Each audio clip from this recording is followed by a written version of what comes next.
Hi students, today concept is dynamic memory allocation. This concept mainly used in pointers because in pointers, irrespective of any data type, the compiler will allocate only 2 bytes of memory for it. So if you want to increase that size, then we use the dynamic memory allocation. Dynamic memory allocation means allocating memory at runtime. Allocating memory at runtime is called dynamic memory allocation.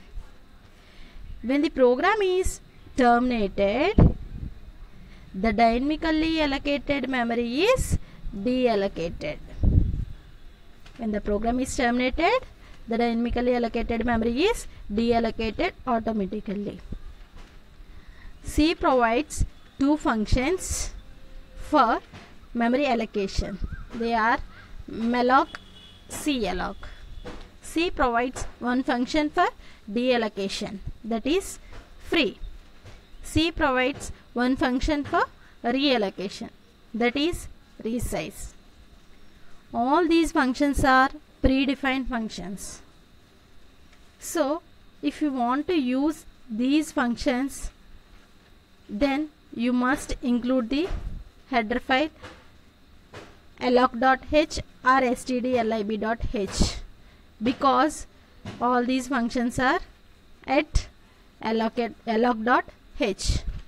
Therefore, you must include these header file whenever we use these functions. The first function is malloc. Malloc means memory allocation. It allocates a single block of requested memory.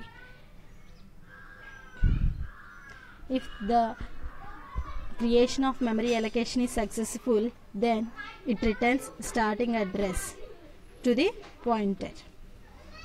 If the allocation of memory is not successful, then it returns null to the pointer. Syntax of malloc. Pointer variable is equal to cast type star malloc n into size of int. Here I will take one pointer variable p, and in this example I will use the data type int. Here the pointer p contains 2 bytes of memory. Now I will increase this size by using malloc function. P is equal to int star malloc 5 into size of int. Now the size of pointer is increased by 5 into size of int 4. Therefore, the size of pointer variable is increased by 20 bytes. If the memory allocation is successful, then it returns starting address is nothing but base address to the pointer. If the memory allocation is not successful, then it returns null to the pointer. The diagrammatic representation is, for example, ptr at 2048 address. Now you will increase the size of pointer to 20 bytes. This is the increased size of ptr. The base address, for example, the base address of increased size is 1000. Now after completing the memory allocation, the base address is given to the pointer. Here you will create the 20 bytes of memory for the pointer by using malloc function. The next function is calloc. Calloc stands for contiguous allocation. This function is used to allocate multiple blocks of memory. malloc is used for allocating single block of memory, but calloc can allocate multiple blocks of memory. That means calloc allocates all bytes as single space. But CLOC వచ్చేటప్పటికి ఏం చేస్తుందంటే మొత్తం బైట్స్ని ఎన్ని బ్లాక్స్గా divide చేయాలనే దాన్ని కూడా ఇది చూపిస్తుంది. Which is used to allocate the memory to complex data structures such as arrays and structures. That means we use the CLOC mainly for arrays and structures. If the allocation of memory is successful, then it returns the starting address to the pointer. If the allocation of memory is not successful, then returns null to the pointer. After the memory space is allocated, all the bytes are initialized to 0. The syntax of CLOC is pointer variable p is equal to cast type star CLOC n into size of int. Here I will take one pointer variable p, that's data type is int. This statement can create 2 bytes of memory for pointer variable. Now I will increase that size by using CLOC function.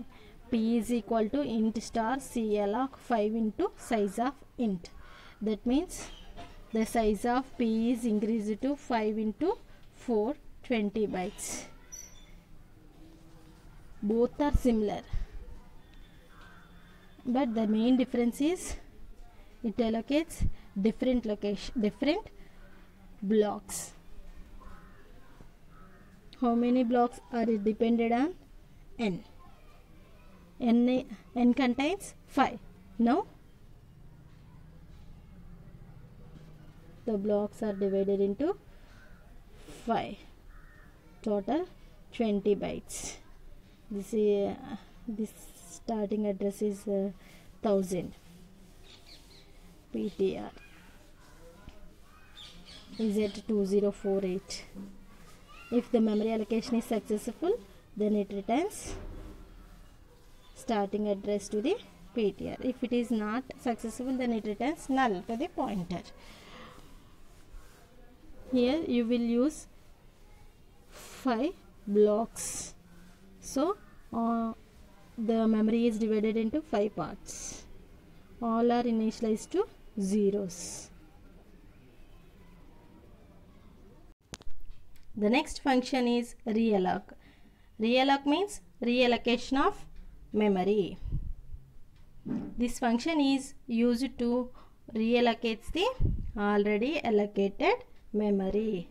This function is used to reallocate the already allocated memory. That means we can add more memory size or reduce memory size of the allocated memory. That means we can add or reduce the allocated memory. The syntax of reallocation of memory is realloc ptr new size. Here ptr means pointer variable name. New size is changing size. Here I will take one pointer variable char star p. Pointer variable is p, data type is char. P is equal to char star realloc p comma 20.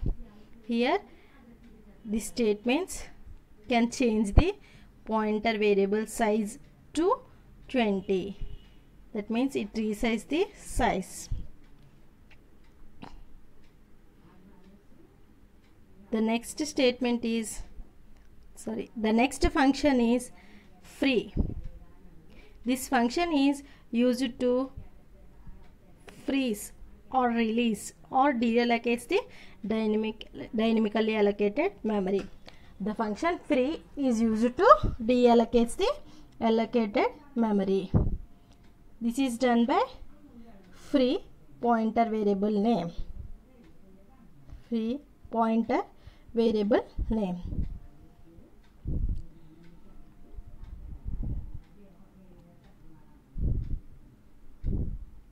The next concept is drawbacks of pointers. The main drawback of using pointers is not secure. Using pointers is not secure because the pointer can store the address of another variable.